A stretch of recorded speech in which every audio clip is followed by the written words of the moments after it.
Kring kring, this is Lingua Talk speaking. Halo teman-teman semuanya, kembali lagi di podcast Lingua bersama saya Kartika Devina sebagai moderator pada episode hari ini.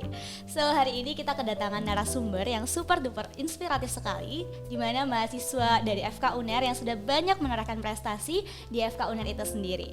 Kira-kira teman-teman udah pada bisa nebak gak nih apa sih yang akan kita bahas pada topik kali ini? Tapi pasti teman-teman udah pada tahu ya dari judul dan thumbnail video kali ini. So langsung saja kita sambut narasumber kita pada hari ini. Halo Mas Deva dan juga Mas Yasir, gimana kabarnya hari ini?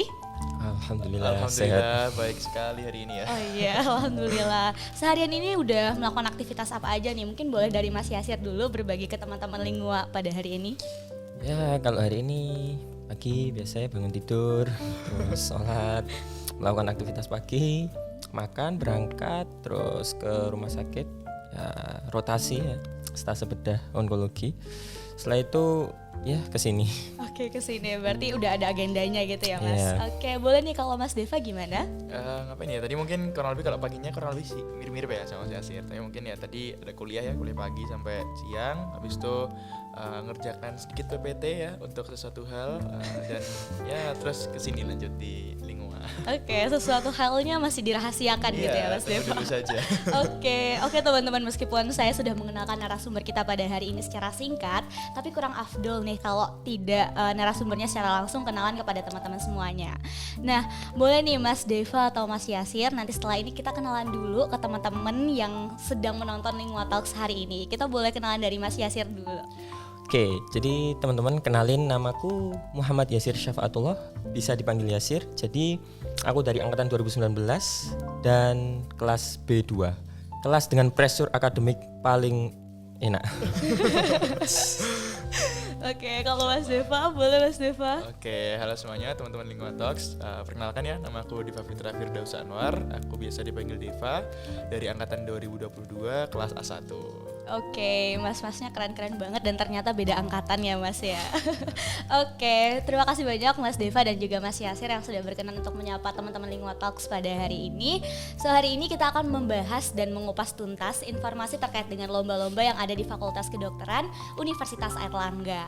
Karena hari ini bakal banyak banget informasi yang bermanfaat untuk teman-teman semuanya, apalagi untuk kalian yang sangat berminat untuk ikut perlombaan, terutama kan sekarang itu terkenalnya anak FK itu pasti aktifnya di akademik aja nih, di kelas aja. Tapi ternyata itu jadi mitos karena dipatahkan oleh Mas Deva dan Mas Yasir yang sudah banyak mengikuti perlombaan. So teman-teman semuanya jangan lupa untuk tetap nonton video kali ini dan jangan skip ya teman-teman. Supaya nggak tambah lama lagi, kita langsung ngobrol-ngobrol aja dan tanya-tanya nih kepada Mas Deva dan juga Mas Yasir.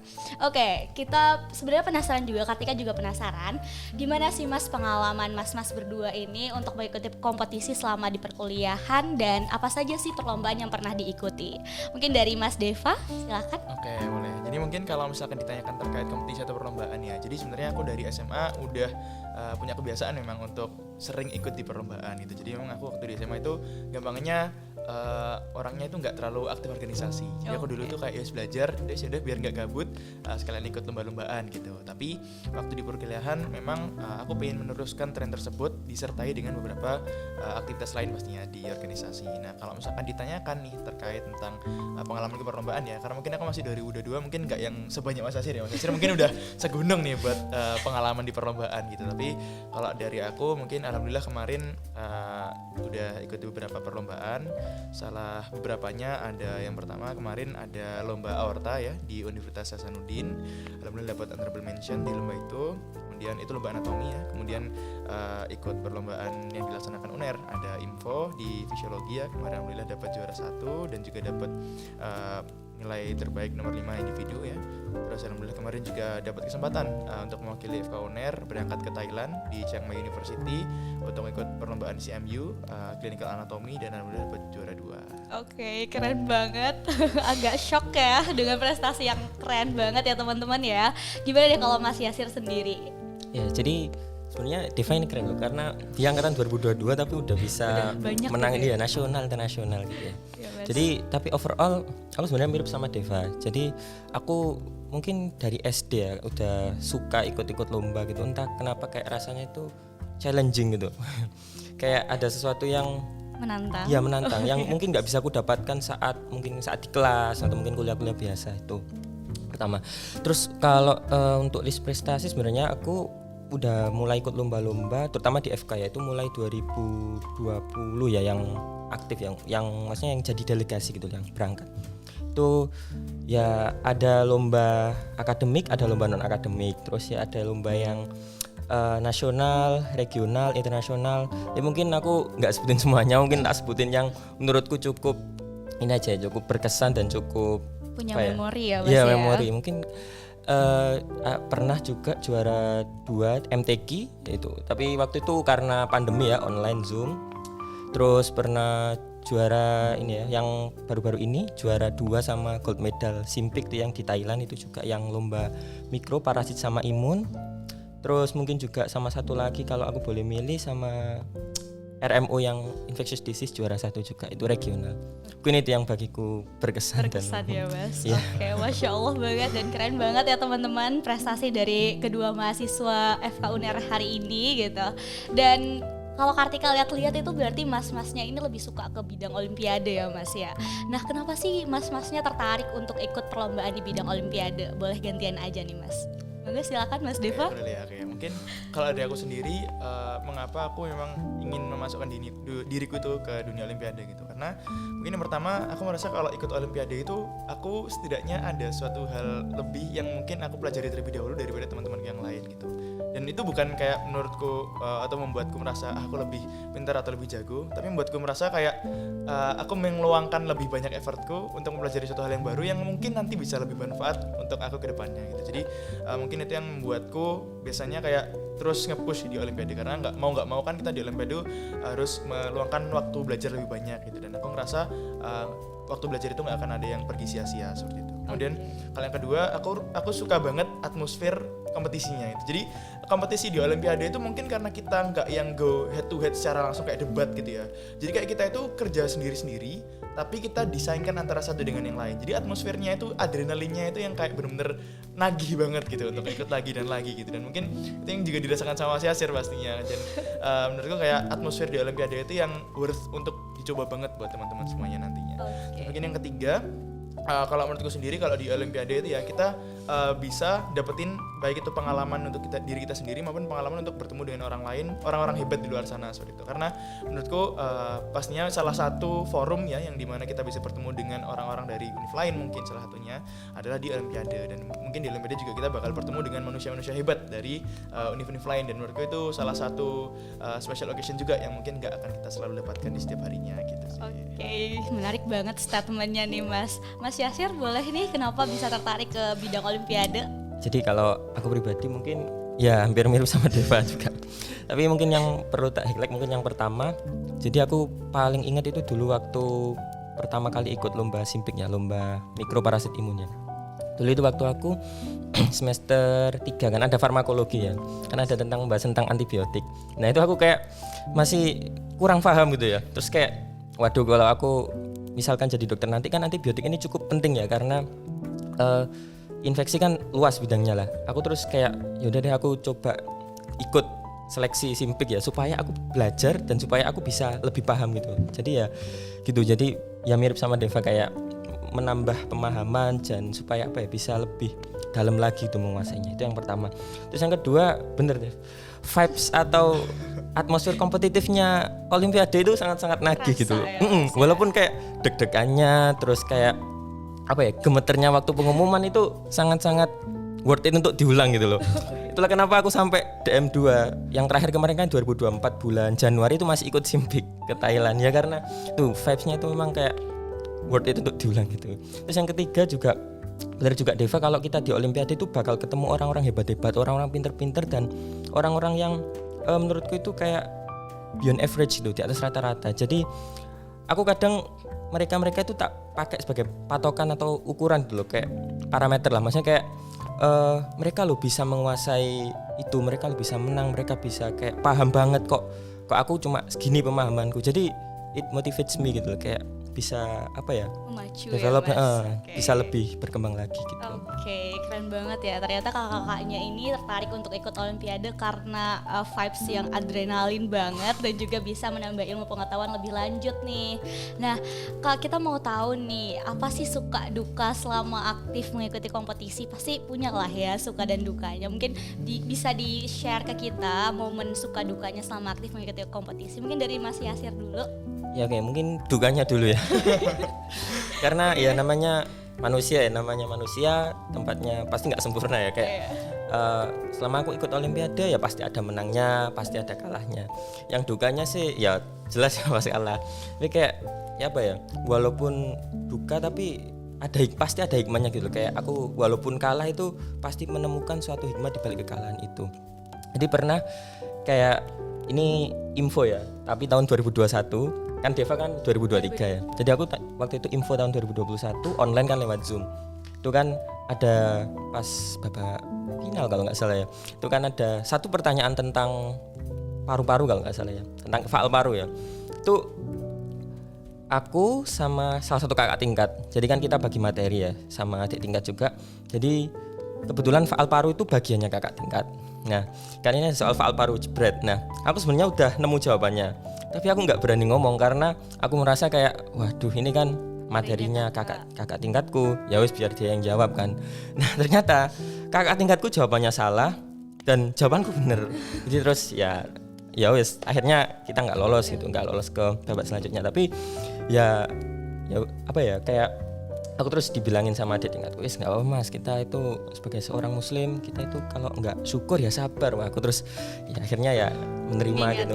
Ya walaupun kayak wah manre aku jawabanku lo bener gitu, aku nggak berani speak aja gitu kayak ya gitu. Itu dukanya. Kalau sukanya itu ini sih waktu Simpik 2023 yang aku dapat medali emas sama juara 2 itu kayak itu sebenarnya kan timku kan nggak lolos. Tapi ternyata setelah di cross check sama panitia itu ketuker sama tim UNER satunya. Jadi UNER kan kirim 2 tim. Nah, yang timku nggak lolos tapi tim satunya lolos. Tapi ternyata ini salah, ketuker. Ya udah, jadi kayak aku waktu itu udah benar-benar pasrah kan. Waktu itu udah sampai belajar materi stase rotasi ini ya, DM ya. Karena udah pasrah kan, wis nggak lolos, wis tak belajar materi stase ya DM aja wis. Ternyata lolos. Jadi kayak ya itu merupakan momen yang masih ingat sampai sekarang kayak gitu. Sukanya ya, ya. Okay. Comeback. Oke, keren banget ya, ada fase suka dan dukanya. Kalau Mas Deva sendiri gimana nih Mas? Ya mungkin aku juga mau jelasin sedikit duka dulu aja ya. Ini sebenarnya ini aku nggak bilang sebagai duka sih, tapi memang suatu hal yang merasa sebagai effort yang harus dikeluarkan lebih aja gitu dalam mengikuti Olimpiade gitu. Jadi kemarin tuh aku sedikit cerita aja. Waktu aku ikut buat persiapan di CMU. Jadi waktu itu aku persiapan CMU itu kurang lebih memang nggak mepet. Jadi kita hamin 1 bulan tuh baru persiapan gitu. Dan hamin 1 bulan tuh baru persiapan, dan waktu itu aku lagi di blok kematiannya di FK UNER gitu, yaitu PAPK dan Farmako. Nah, jadi blok PAPK dan Farmako ini adalah kumpulan blok atau sebutannya apa ya? Sindrom. Ya gampangannya satu waktu di mana matkul-matkul ini adalah yang jalan bersamaan ya, 3 matkul ini, dan jalan semuanya tuh merupakan matkul yang ngeri-ngeri semua gitu, yang dari tahun ke tahun pasti udah silih bergilir gitu ceritanya gitu. Dan waktu itu ya hamin sebulan dari CMU itu merupakan waktu yang dimana cukup banget banyak pembinaan yang harus aku jalani waktu itu. Dan memang karena mau nggak mau ya, karena tinggal sebulan dan waktu itu banyak banget materi yang harus dikejar di 3 blok yang benar-benar mematikan itu. Aku sering banget kayak pagi-pagi itu harusnya kuliah jam 7 mulai, tapi karena pembinanya dokternya itu bisa mulainya pembinaan jam 6:30, jadi aku di kelas tuh nggak dengerin dosen, tapi aku pakai headset buat dengerin Zoom pembinaan gitu. Dan itu nggak cuma sehari, tapi pernah seminggu full kayak gitu. Jadi aku seminggu full tuh nggak dengerin kuliah Farmako di pagi-pagi.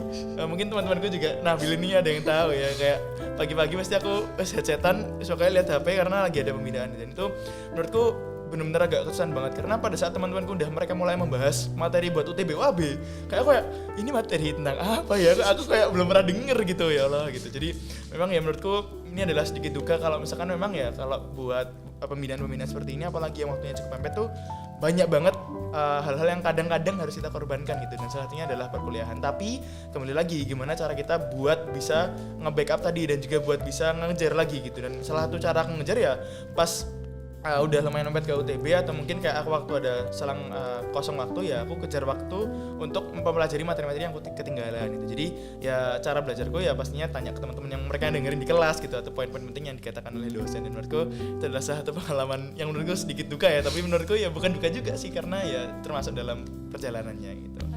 Terus kalau buat sukanya sih mungkin ini aku langsung bilang aja ya, ini adalah suka yang mungkin juga teman-teman lihat kalau misalkan wah ini kakaknya ini ikut lomba di mana ya gitu ya, itu adalah perjalan-jalannya gitu. Jadi ya sebenarnya itu adalah suka yang paling terakhir yang harus diprioritaskan saat ikut olim ya, tapi adalah suatu suka yang tidak boleh juga untuk dilupakan gitu, karena ya meskipun kayak pas udah di hari olim tuh pasti kayak kepikirannya kayak hasilnya gimana ya gitu, kayak aku tadi ngerjain kayak ada yang salah deh, ini gimana ya hasilnya gitu, aku nggak menang deh gimana ya. Dan pemikiran-pemikiran seperti itu mesti kayak sering banget menghantui pada saat di hari perlombaan gitu. Tapi ya di situ juga kayak kita harus tahu kalau misalkan ya kita juga harus berserah diri, just tinggal dengan berdoa dan ya enjoy the moment aja. Kalau misalkan misalkan lombanya di luar kota atau di luar negeri kan ya sekalian menikmati lingkungan yang baru, sekalian healing di luar FK UNER yang mungkin jarang kita dapatkan kalau lagi kuliah gitu. Jadi hal ini yang mungkin jadi prioritas terakhir yaitu jalan-jalannya, tapi jangan sampai dilupakan juga gitu. Jadi jangan sampai kita lomba itu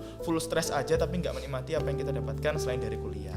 Oke, berarti itu bonusnya ya Ya, Mas ya. Oke, berhubungan dengan itu pas banget nih. Kayaknya teman-teman juga pada mau nanya juga gimana sih Kak cara time management yang bagus. Terlebih tadi pengalamannya Mas Deva di mana harus dengerin materi dari pembinaan untuk perlombaan tapi juga harus dengerin materi perkuliahan gitu ya. Gimana ini Mas cara bagi time management antara akademik dan juga prioritas di perlombaan? Mungkin di-combine aja antara Mas Deva dan juga Mas Yasir. Boleh dari Mas Deva boleh. Oke, mungkin kalau menurutku ya mungkin kalau misalkan buat time management nanti bisa ditanyakan ke Mas Yasir biar kita kebagiannya satu-satu gitu. Mungkin aku mau cerita terkait satu hal yang mungkin jarang untuk diangkat sih biasanya. Mesti orang-orang tanya kayak gimana time managementnya gitu. Menurutku kalau misalkan time management, oke mungkin masing-masing orang ada caranya sendiri-sendiri gitu ya. Dan gimana cara mengisi hari mereka, waktu-waktu mereka untuk berkegiatan dan apa yang perlu mereka lakukan pada saat itu. Tapi menurutku ada satu hal lagi ya yang perlu banget untuk di-mention, yaitu energy management ya. Jadi kalau menurutku sendiri, kalau aku misalkan ya dari pagi jam 7 misalkan kemudian sampai malam udah aku plan nih time managementku, kayak aku udah ngewaktuin jam segini sampai jam segini untuk kuliah, terus misalkan jam 12 sampai jam 3 nanti aku mau belajar ini, terus nanti kegiatan-kegiatan lainnya sampai malam hari gitu. Tapi kalau misalkan dari pagi dan sampai malam itu tidak ada pembagian energi yang baik, menurutku banyak banget ya dari timeline kita tadi yang udah kita atur dengan sedemikian rupa itu tidak bisa terlaksana dengan maksimal gitu. Misalkan kayak dari pagi ya, dari jam 7 sampai jam 12 kita udah kuliah full, tapi kita kayak menghambur-hamburkan energi kita di situ. Kayak kita di situ kayak guyon full dengan teman-teman kita, kayak kita jingkrak-jingkrak di kelas, terus kita lompat-lompat di atas meja misalkan. Nah, itu kan kayak udah sangat menguras energi gitu. Nah, jam belajar kita dari jam 12 sampai jam 3 yang udah kita atur, mungkin nggak yang 100% kalau misalkan kita lebih menghemat energi di pagi harinya, kayak ya wis kuliah ya kita jalanin untuk kuliahnya. Terus jam 12 sampai jam 3 ya nanti mungkin belajarnya bisa lebih efektif daripada yang kalau misalkan udah habis energinya di pagi hari gitu. Jadi menurutku kayak gimana cara mengatur energi ini pasti setiap orang juga punya caranya masing-masing. Apakah dengan mengisi recharge-nya dengan istirahat dulu kah, atau dengan tidur siang dulu yang mungkin juga tidak dimiliki waktunya oleh anak-anak FK pastinya atau mungkin dengan cara lain. Jadi menurutku gimana cara ngatur energinya biar teman-teman masih bisa melaksanakan kegiatan yang sudah direncanakan dari pagi sampai sore gitu. Oke, keren banget tipsnya dari Mas Deva terkait energi manajemen ya. Nah, kalau time management nih dari Mas Yasir boleh banget nih. Kayaknya udah nggak sabar untuk membagikan tips untuk time management. Boleh Mas Yasir, silahkan. Jadi ya kalau aku pribadi setuju sama Deva, energi manajemen itu memang penting. Terus mungkin aku juga sedikit tambahkan aja ya, karena udah banyak banget dibahas sama Deva. Jadi kalau kita kan pasti masing-masing orang punya cara belajar yang beda, terus punya waktu yang apa ya, kadang kita lebih cocok di habis maghrib atau mungkin habis sisa kayak gitu ya. Tapi kalau mungkin aku boleh sharing ya, kalau misalkan kita belajar kalau bisa itu pas nggak capek ya, nyambung lagi ke Deva ya, energi manajemen. Kalau misalkan capek itu kita mau belajar selama apapun malah ngantuk, malah ketiduran. Jadi usahakan energi manajemen. Terus kemudian ini juga ya, kalau misalkan ini sharing juga ya, mau belajar tuh usahakan doa. Jadi kayak kan kadang kita mikir ya kayak siapa sih yang ngasih kita ilmu itu siapa? Apa mungkin kayak kita mikir, wah ini kita dapat ilmu itu karena kita belajar.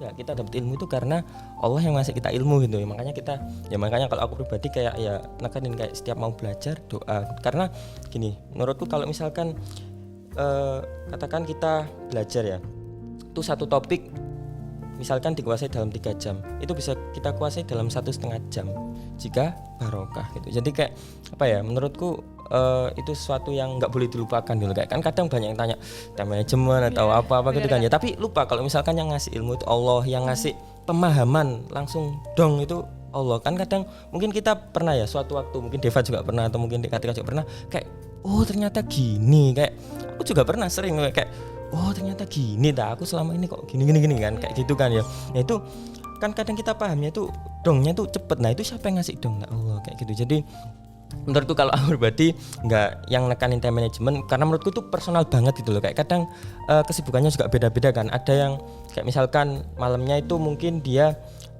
nggak bisa belajar, tapi dia bisa belajar pas bangun jam 2 terus sampai habis subuh kayak gitu, habis tahajud, habis ngaji kayak gitu misalnya. Ada yang kayak gitu. Ada juga yang misalkan dia susah bangun dini hari ya, bangunnya biasanya subuh, mungkin belajarnya bisa habis sisa kayak gitu. Jadi menurutku itu personal banget. Tapi yang mau ketekanin di sini adalah bagaimana kita perspektif kita terhadap ilmu itu, bahwa ilmu ini milik Allah dan kita bisa paham itu karena Allah yang memberi. Jadi kalau menurutku ya itu sih kayak lebih mendekatkan diri, PDKT sama Allah aja. Oke, makasih banyak Mas Yasir dan juga Mas Deva. Ini juga nih Mas, mungkin terkait dengan ketika kita mau ikut perlombaan pasti butuh bimbingan dosen ya Mas ya. Mungkin teman-teman dari FK UNER terlebih ya, khususnya untuk teman-teman yang dari FK UNER yang pengen ikut perlombaan tapi bingung nih gimana sih cara alurnya biar dapat bimbingan dari dosen. Itu gimana nih Mas, cara alur atau metodenya supaya kita dapat ikut perlombaan dengan bimbingan dari dosen itu sendiri. Mungkin yang lebih berpengalaman dari Mas Yasir. Kalau sepengalamanku sih ini ya, bimbingan dari dosen itu udah sistematis dari BEM ya. Jadi biasanya BEM itu bantu bikin surat tugas, nanti surat tugasnya nanti dikirim ke dosen-dosen yang bersangkutan ya, di Japri lah, di PC gitu. Terus ya udah tinggal janjian sama dosennya aja gitu sih, setauku kayak gitu.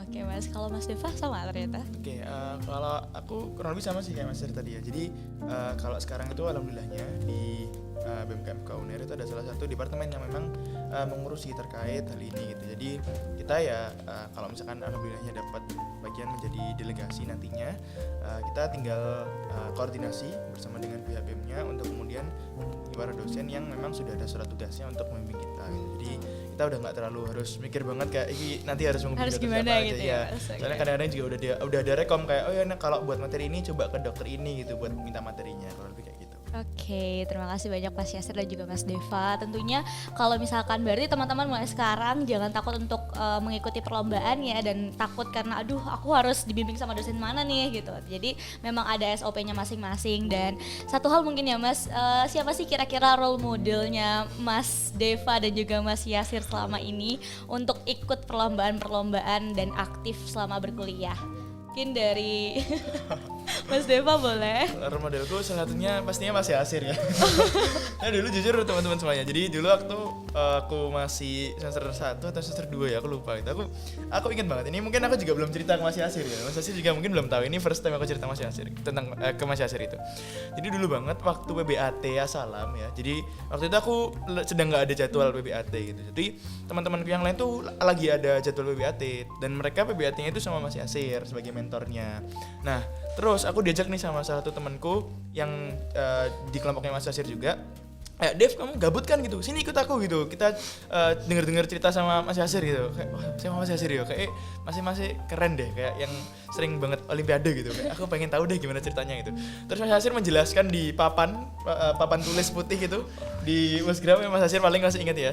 Jadi waktu itu kita Mas Yasirnya ceritain kayak gimana sih kehidupan di FK itu, terus kayak gimana olimpiade di FK ada apa aja gitu.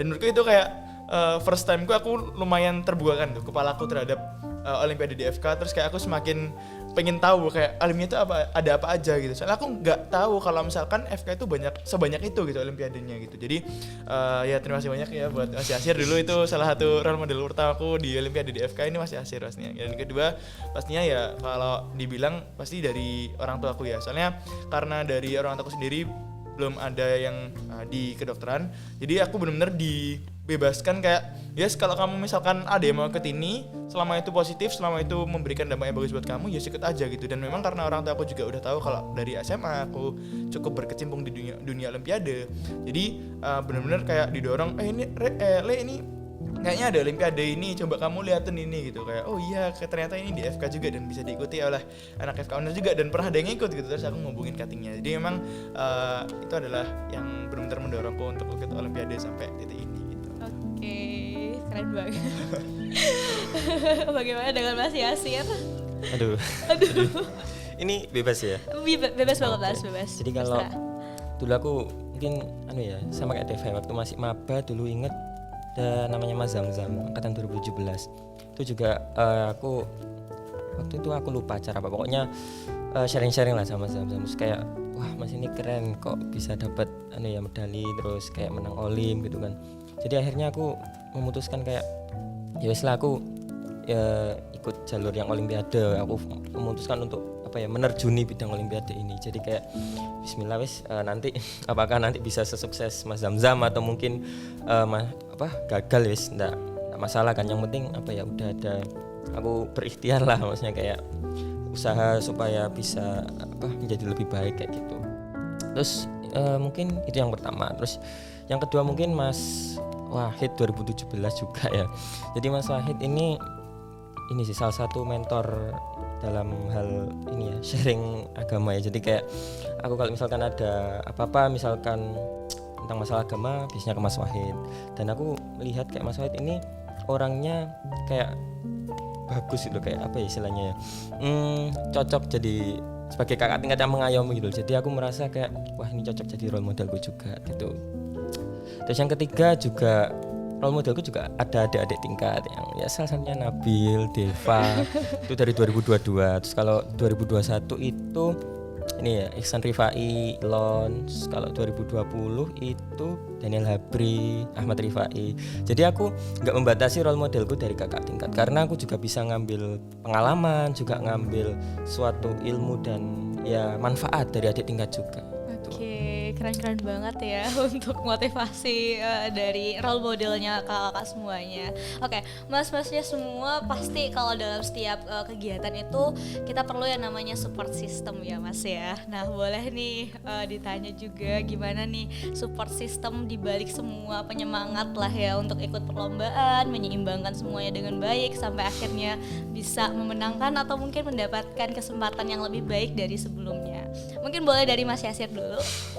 Oke, jadi kalau bicara tentang support system ini kan orang yang di sekitar kita ya, terutama yang dekat sama kita, yang memberikan support untuk kita, yang mendorong kita, baik kita pas lagi di atas maupun pas lagi di bawah. Betul, kan ya. Nah, ya kalau dibilang support system yang nomor satu ya yang aku langsung bisa nyebut ibu. Nomor satu ya, karena ya emang sejak kecil terutama ini ya pas lomba-lomba ibu selalu kayak support, selalu dukung, baik itu finansial, doa jelas nih ya. Mana mungkin ada orang tua yang ngedoakan anaknya, finansial, doa, terus kayak moral juga ya. Jadi waktu misalkan aku kayak kalah itu kayak kan ya pastilah namanya orang kalah kan kecewa, down ya. Itu iya duka, ibu selalu ada untuk nyemangati, kayak udahlah kan namanya ada takdir, ridho, terus kayak dikasih nasihat-nasihat agama itu, wah itu kan sangat perlu ya, kayak namanya kita kan down ya pasti butuh yang seperti itu, nasihat-nasihat seperti itu. Terus kalau misalkan menang juga diingatkan kayak misalkan bersyukur, terus jangan lupa ngajinya, jangan lupa ibadahnya, kayak gitu-gitu. Jadi itu yang nomor satu, support system utama. Terus kalau support system yang kedua mungkin ini ya, teman-teman dekat, sahabat-sahabat dekatku ya yang satu angkatannya, mungkin nggak bisa tak sebutin satu-satu di sini ya, kayak ya support apapun lah, mungkin baik partner lomba, terus teman-teman yang secara langsung maupun nggak langsung mensupport aku kayak gitu. Oke, terima kasih banyak Mas Yasir. Kalau Mas Deva bagaimana nih Mas Deva? Kalau aku mungkin kurang lebih ya sama ya kayak Mas Yasir ya. Jadi yang pertama pasti dari ibu yang paling banyak. Soalnya dulu waktu SMA jujur ada banyak banget jujur kayak aku kegagalanku yang dimana ekspektasiku di lomba itu tuh sebenarnya sangat tinggi gitu. Jadi kayak pernah dulu aku sedikit cerita ya. Kalau misalkan waktu di SMA itu aku pernah jadi waktu kelas 10 kan aku ikut OSK. Jadi aku waktu baru masuk SMA, aku alhamdulillah langsung dapet juara 2 di bidang kimia di kota kan. Nah tapi waktu di provinsi masih belum dapat karena waktu itu lagi COVID. Nah tapi waktu kelas 11 kan aku udah kayak aku waktu kelas 10 udah juara 2 nih, aku harus tahun depan aku target buat ke nasional gitu. Aku minimal harus dapat medali di nasional di kimia gitu. Jadi 1 tahunku dari kelas 10 sampai kelas 11 itu benar-benar tak buat persiapan di kimia gitu. Jadi aku benar-benar fokus banget di kimia. Nah tapi ternyata ya Allah berkata lain gitu. Jadi waktu itu pas banget di hari itu tanggal 3 Juni 2021 kan nggak salah, aku ingat banget tanggalnya. Itu aku berangkat ya pagi hari biasa kayak bersiap untuk OSK gitu. Tapi waktu itu online kan di sekolah. Aku masuk lab fisika. Nah tapi waktu masuk lab fisika, di lab fisika itu jadi kayak lab komputernya gitu maksudnya. Nah waktu masuk di lab komputernya kan aku udah kayak wah tahunku sampai dari tahun lalu sampai tahun ini tak siapkan untuk momen ini, langkah pertamaku untuk bisa mengejar medal di OSN kimia gitu. Jadi kayak udah seneng banget, udah semangat banget. Nah tapi tiba-tiba waktu mau ngerjain kata gurunya itu kayak ternyata di SMA 2 kita diundur dulu waktunya gitu, kita belum bisa ngerjain. Oke, kita nunggu di ruang tunggu. Kayak belum ada kecurigaan waktu itu, kayak ya udah santai aja gitu. Terus waktu itu langsung deh balik ke ruang tunggu, disuruh nunggu jam 7 sampai jam 11 siang. Kan kita agak panik kan, kayak lah kok gak bisa ngerjain nih, sedangkan teman-teman yang dari SMA lain tuh udah kayak Dev aku udah selesai loh, aku belum ngerjain gitu. Terus akhirnya jam 11 kita disuruh sholat dulu, setelah jam 12 kita baru masuk lagi ke lab komputernya. Udah siap tuh kayak akhirnya ngerjain, alhamdulillah kita bisa melaksanakan lombanya hari ini. Nah ternyata banget, aku sedih banget waktu itu. Ternyata server sekolahku itu keputus dari server nasional. Jadinya delegasi dari sekolahku di tahun itu di bidang-bidang yang lomba di hari itu nggak bisa mengerjakan soalnya. Jadi kita kita itu gampangannya kayak sebelum kita masuk ke arena perang kita itu udah ditutup dulu gitu loh. Kita udah nggak boleh masuk arena perangnya gitu loh. Padahal persiapannya yang sudah sangat lama itu udah kayak udah siap tempur banget gitu loh. Tapi kayak dari luar udah ditutup gerbangnya. Itu benar-benar sedih banget. Dan aku ingat banget itu pas aku pulang ibuku benar-benar nangis banget soalnya ibuku juga udah tahu kan gimana persiapanku selama 1 tahun gitu. Dan menurutku selama itu dan beberapa kesempatan lain juga ibuku jadi yang support system banget sampai sekarang juga gitu di perlombaan FK. Dan pasti ya sama kayak Mas Yasir tadi selalu mengingatkan kayak kalau misalkan menang ya itu bukan dari kamu sebenarnya yang ngasih kamu kemenangan gitu, itu dari Allah. Jadi jangan sampai lupa dan jangan sampai ini membuatmu lebih merasa kayak kamu lebih baik dari yang lain gitu. Tapi ini memang kesempatan yang diberikan ke kamu biar kamu itu bisa lebih bersyukur dan juga bisa rendah hati buat yang lain juga gitu. Terus yang kedua pastinya sama kayak Mas Yasir tadi ya, sahabat-sahabat dan juga teman-teman di sekitar yang pastinya juga menjadi pendukung, apalagi anak-anak di sekitarku ini anak-anak yang ambis semuanya ya. Jadi keambisan mereka ini sebenarnya yang mendorongku untuk selalu belajar. Jadi kalau misalkan aku lagi malas atau aku lagi kayak ngerasa nggak semangat gitu ya, mungkin mereka bilang kayak ya gak apa Dev gitu, istirahat dulu sebentar nggak apa-apa. Tapi kayak aku ngerasa kayak oke, istirahat dulu. Tapi aku melihat keambisan mereka itu kayak ada sedikit rasa, duh ini orang-orang ini belajar semua gitu ya. Tapi mungkin di sini ya kayak jarak kita bilang kita kapan harus mengambil FOMO itu, tapi kapan harus kayak merasa dan juga percaya pada diri sendiri itu di sini gitu. Jadi menurutku kayak FOMO itu bukan hal yang selalu buruk gitu. Dan di sini aku rasakan juga kayak orang-orang ini rajin-rajin semua, masya Allah gitu. Jadi kayak kadang-kadang merasa harus segera bangkit dan juga kembali dari rasa kemalasan ini untuk kembali belajar. Oke. Pengen nangis. Oke, ternyata dibalik semua itu, dibalik kisah-kisah yang keren banget, punya sisi tersendiri di mana mas-masnya punya pengalaman yang ya berkesan banget ya teman-teman. Jadi mungkin teman-teman juga jangan pernah takut untuk mencoba sesuatu hal terutama dalam perlombaan, karena memang banyak banget yang perlu kita coba dan kegagalan atau something yang memang bad terjadi itu memang sesuatu yang biasa saja, tapi harus menjadi pemicu untuk terus bersama, terus maju, terus dapetin apa yang kalian impikan gitu. Oke, mas-masnya tadi udah pada serius banget menjawab pertanyaan dari Kartika gitu ya. Kita masuk ke sesi yang mungkin lebih menyenangkan dan mungkin teman-teman juga bisa ikutan ya. Oke, sesi ini Kartika namain dengan sesi jawab cepat. Jadi nanti Kartika akan memberikan 2 pilihan. Silakan mas-masnya pilih antara 2 pilihan, nggak boleh pilih dua-duanya, nggak boleh setengah-setengah. Pilih salah satu aja. Setelah Kartika ucapkan 2 pilihan itu, silahkan dijawab ya Mas ya. Bisa ya? Oke. Siap. Kita mulai dari yang pertama. Olimpiade atau KTI? 1, 2, 3. Olimpiade.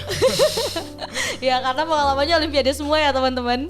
Kalau misalkan kalian juga suka KTI silahkan ya. Karena Kartika pribadi kalau diminta Olimpiade atau KTI, KTI. Oke, selanjutnya Mas, cari ide topik dulu atau cari info lomba dulu? 1, 2, 3. Cari info lomba. Oke, kayaknya serasi terus ya. Oke, kita lanjut. Lomba individu atau kelompok? 1, 2, 3. Lomba kelompok. Oke. Selanjutnya, tim sistem kebut semalam atau cicil jauh-jauh hari? 1, 2, 3. Cicil jauh-jauh hari. Gak bisa ya teman-teman, gak bisa beda soalnya sama. Oke, lanjut. Lomba nasional atau internasional? Internasional. Oke, berhubung dengan lomba nasional atau internasional, punya pengalaman juga ya tadi Mas Deva dan juga Mas Yasir ya, pernah ke luar negeri juga, dan itu jadi salah satu motivasi juga untuk teman-teman ya. Jangan lupa untuk ikut lomba, jangan hanya nasional tapi internasional juga. Dan terakhir nih Mas, lomba, oh ini udah ada sih tadi. Lomba individu atau kelompok. Oke, ini lomba di FK UNER sendiri atau lomba keluar dari FK UNER? Lomba keluar FK UNER. Oke, boleh tahu nggak sih Mas kenapa mau milih lomba keluar dari FK UNER atau ya karena lebih milih lomba dari keluar dari FK UNER itu kenapa sih kira-kira? Karena lebih banyak ikut perlombaan di luar FK UNER gitu tak Mas? Mungkin aku bisa jawab dulu ya. Mungkin Iya, kalau Mas. dari aku sendiri ya memang secara nggak langsung ya udah mesti lomba di luar dari FK UNER tuh lebih banyak biasanya. Tapi kalau aku sendiri kalau keluar dari FK UNER tuh rasanya kayak bener-bener lomba gitu loh. Jadi kayak contoh ambil aja kemarin waktu info itu kayak aku ngerasa kan lombanya kan di sini kan di UNER kan. Aku ngerasa kayak ini ngapain ya kayak lagi kuliah deh. Jadi kayak vibes lombanya tuh nggak yang langsung kerasa banget. Tapi mungkin positifnya kayak lebih santai juga. Kayak adrenalinnya nggak setinggi gitu. Tapi kayak vibes lombanya itu kayak kurang kerasa gitu. Kayak misalkan kemarin juga penginapannya itu juga tempat yang memang aku sering lewat situ gitu. Jadi kayak wah ini biasanya aku di sini ya. Ini ngapain di sini gitu. Jadi ini kalau di luar FK UNER itu ya memang lebih kerasa aja vibes lombanya. Dan juga biasanya kalau di luar FK UNER tuh orang-orang juga ngelihatnya rasanya lebih mau gimana kayak lebih fair juga kalau menang gitu. Mungkin kemarin jujur waktu di info itu ada beberapa yang kayak kerasa wah iya kamu menang soalnya kan ini di UNER lombanya gitu.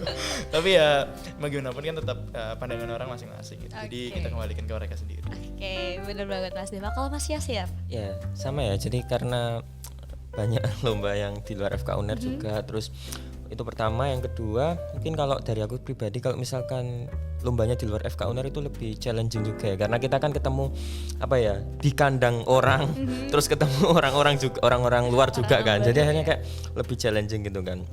Terus yang ketiga mungkin bisa ngerasain kayak suasana baru gitu kan. Kalau misalkan lombanya di FK UNER ya paling ke Propa, ke ruang sidang A kayak gitu kan ya. Ya itu kayak cenderung agak bosen itu kan udah tiap hari lewat situ, tiap hari ke situ. Kalau di luar kan enak bisa tahu bangunan-bangunan baru, terus suasana baru. Kayak mungkin kalau misalkan lombanya ke luar Pulau Jawa kan ini kan pemandangan-pemandangan di sekitar kampusnya juga bisa dinikmati gitu. Benar, berarti ada nuansa barunya gitu ya Mas kalau di luar FK UNER. Oke, tak terasa sudah di penghujung episode. Kita mau terima kasih banyak nih untuk mas-mas semua yang udah membagikan banyak pengalaman, kemudian tips and trick dan kisahnya di sini untuk bisa menjadi motivasi untuk teman-teman semuanya, khususnya mahasiswa kedokteran dan ada di Fakultas Kedokteran Universitas Airlangga untuk berani mencoba berbagai perlombaan di luar kelas, karena tidak ada salahnya untuk mencoba perlombaan. Gagal bukan sesuatu yang harus ditakuti, tapi dari kegagalan kita bisa berangkat menggapai impian kita menjadi lebih jauh lagi. So teman-teman tetap semangat untuk meraih cita-cita dan juga semangat untuk meraih apa yang kalian impikan. Sebelum kita tutup sesi pada hari ini, mungkin ada pesan dari Mas Deva atau Mas Yasir yang bisa dibagikan untuk teman-teman Lingua yang sedang menonton Lingua Talks pada hari ini. Boleh dari Mas Deva, silahkan. Oke, mungkin kalau pesan dari aku sih tadi udah disampaikan banyak ya sama Kartika ya. Yang penting intinya adalah jangan pernah takut. Jadi batas dari diri kalian adalah diri kalian sendiri. sendiri gitu. Jadi mungkin kalau aku lihat memang anak-anak di FK itu kadang merasa mereka itu kayak waduh aku kayak nggak yang sepintar itu deh, aku kayak nggak yang sepintar dia deh atau yang lain deh. Tapi kalian sudah berada di sini itu adalah suatu hal yang sangat luar biasa yang harus kalian syukuri gitu. Jadi kalian punya ciri khas kalian sendiri, kalian bisa mengikuti apa yang kalian mau, dan itulah yang menjadi penentu dari kalian nantinya gitu. Dan mungkin menurutku ada satu quotes ya yang mungkin aku mau kutip ya. Boleh, Mas. Bukan quotes sih, sebenarnya kayak sepatah kata aja sih.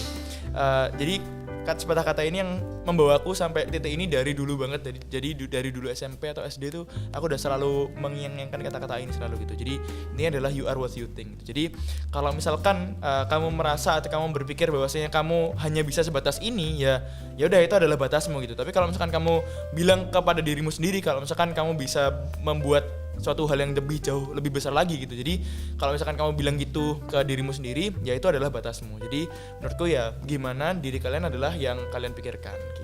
Oke, makasih banyak Mas Deva. Mungkin Mas Yasir. Ya oke. Mungkin kalau dari aku pribadi, yang pertama, jadi kan kita sebagai mahasiswa FK UNER, kan kita pasti pengennya nggak jadi mahasiswa yang biasa-biasa aja.